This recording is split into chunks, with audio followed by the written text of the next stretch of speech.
Selamat datang rekan-rekan di channel ini. Video kali ini kita akan membahas terkait dengan dua syarat honorer bisa diangkat menjadi P3K menggunakan jalur tol. Semoga hal ini bisa dikabulkan.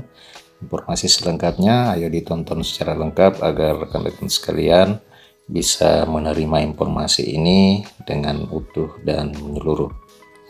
Rekan-rekan, jutaan tenaga honorer yang ingin segera diangkat menjadi ASN, khususnya ASN pegawai pemerintah dengan perjanjian kerja, masih harus menunggu terbitnya peraturan pemerintah tentang manajemen ASN sebagai turunan Undang-Undang Nomor 20 Tahun 2023. Peraturan pemerintah manajemen ASN ini disebut-sebut bakal mengatur mengenai pengangkatan honorer menjadi P3K.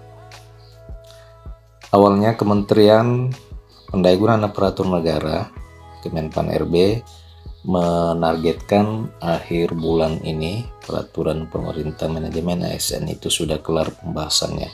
Namun belakangan target itu mundur menjadi di bulan April 2024. Memang awalnya Menpan memberikan pernyataan bahwa peraturan pemerintah tentang manajemen ASN ini itu akan selesai di akhir Desember 2024. Namun sayang sekali baru-baru ini kembali dikeluarkan pernyataan bahwa PP manajemen ASN ini kemungkinan besar akan kelar beserta dengan regulasi-regulasi aturan turunan lainnya itu akan kelar pada April 2024. Para honorer pun masih penasaran tentang kriteria dan kategorisasi honorer yang bisa diangkat menjadi P3K penuh waktu. Begitupun termasuk honorer jenis pekerjaan apa atau honorer kategori apa yang bakal masuk ke dalam P3K paruh waktu atau P3K part-time. Hingga saat ini mekanisme dan tahapan itu belum jelas, oleh karena memang di Undang-Undang Aparatur Sipil Negara belum diatur terkait dengan mekanisme dan tahapan-tahapan yang harus dilalui serta kategorisasi honorer yang akan diangkat menjadi P3K full time maupun P3K part time. Ramai juga wacana yang mengusulkan agar honorer yang sudah lama mengabdi dinaikkan statusnya menjadi P3K penuh waktu tanpa melalui proses seleksi. Rekan-rekan, seberapa besar sebenarnya peluang honorer P3K penuh waktu itu? Maksud saya seberapa besar peluang honorer bisa diangkat menjadi P3K penuh waktu tanpa melalui proses seleksi? Dari pernyataan dua pejabat Kemenpan kita bisa menyimpulkan hal tersebut, di mana pada saat rakor penataan manajemen ASN pasca Undang-Undang Nomor 20 Tahun 2023 disahkan, PLT Asisten Deputi Manajemen Talenta dan Peningkatan SDM Aparatur Kementerian Pendayagunaan Aparatur Negara Yudi Wicaksono memastikan bahwa peraturan pemerintah tentang manajemen ASN itu nantinya akan mengatur terkait dengan P3K paruh waktu.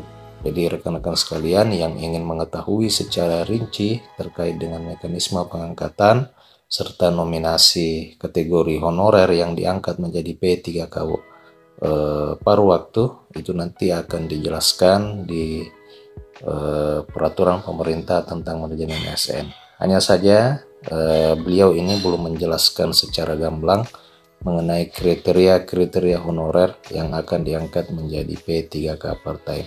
Ia pun memberi sinyal bahwa besaran gaji honorer yang diterima oleh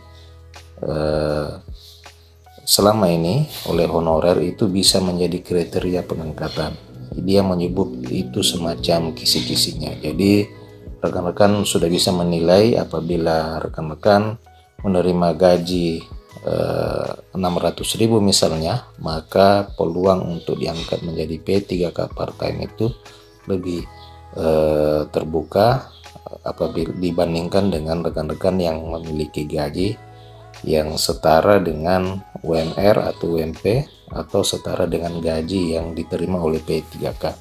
Jika memang seperti itu, maka hampir dipastikan seluruh tenaga honorer yang ada di Indonesia selama ini hanya menerima gaji di bawah UMR. Apakah semua itu bisa diangkat menjadi P3K part-time atau P3K full-time? Tentu untuk aturan dan secara rincinya nanti akan diatur di dalam peraturan pemerintah tentang manajemen ASN. Yudi mengungkapkan ketika Bapak Ibu baru bisa memberikan upah sebesar 600.000 misalnya, maka yang bersangkutan itu bisa digolongkan kepada P3K yang bekerja secara paruh waktu.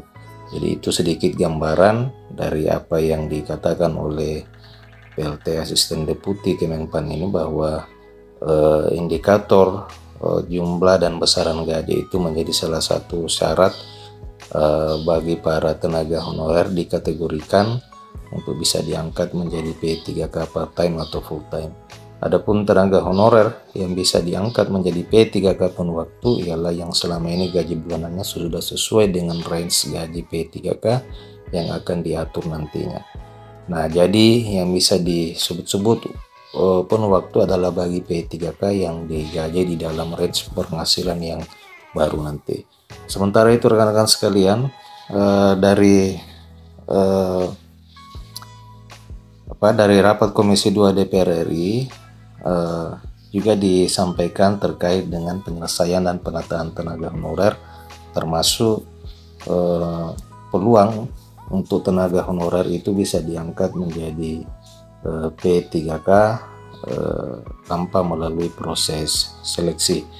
Jadi kita bisa bandingkan antara penjelasan Yudi dengan paparan Menpan RB Asor Anas pada saat rapat kerja di Komisi 2 DPR RI.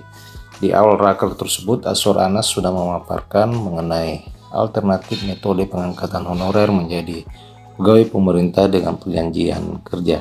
Tahapan pengangkatan tenaga honorer itu akan diawali dengan proses verifikasi dan validasi data dulu.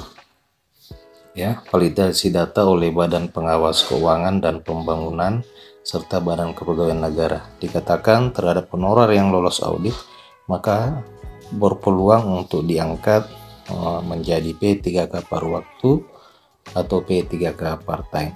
Jadi honorer yang lolos audit itu punya peluang untuk langsung diangkat menjadi P3K paruh waktu.